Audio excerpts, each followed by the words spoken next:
In one of my many professions that I've had, I was a hairstylist for 12 years.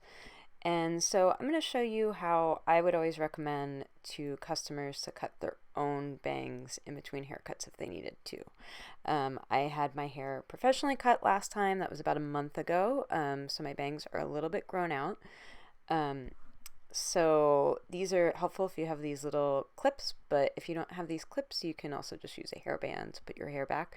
So I'm just kind of separating my bangs out, and you can see that my bangs kind of blend into the layers. So I've got a little bit more here than I actually want to cut. So I'm going to take a little bit of those layers out and clip those back.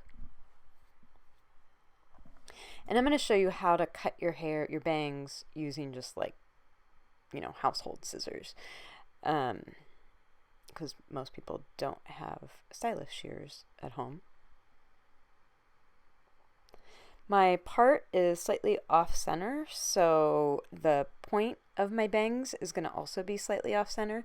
You want to try and match up with whatever you had that your hairstylist had done, so try and get the part as close to what they did as you can. If you have like a shag haircut like mine, you're just going to have to try and figure out where your layers end and your bangs begin.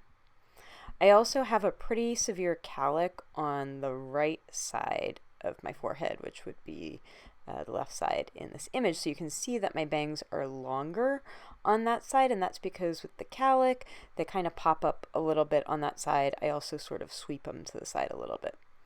So you can see I'm just using regular household scissors. And what I'm going to do is I'm going to take little tiny sections and I'm going to twist them. And then I'm just going to trim the same amount off of each little section.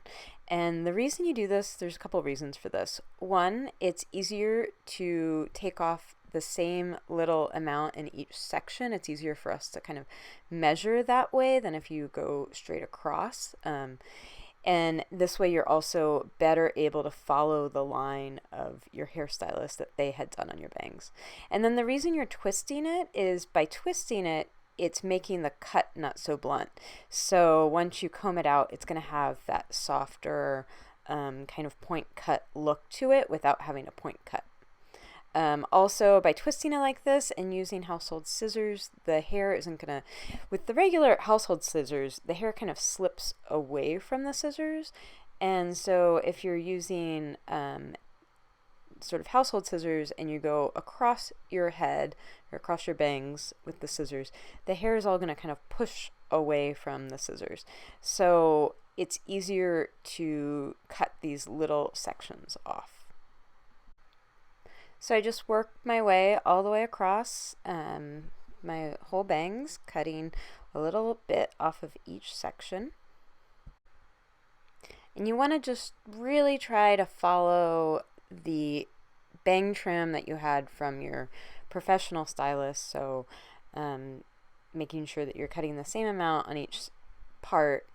Now when I look at it, I can see it is a little bit longer over my calic than I would like.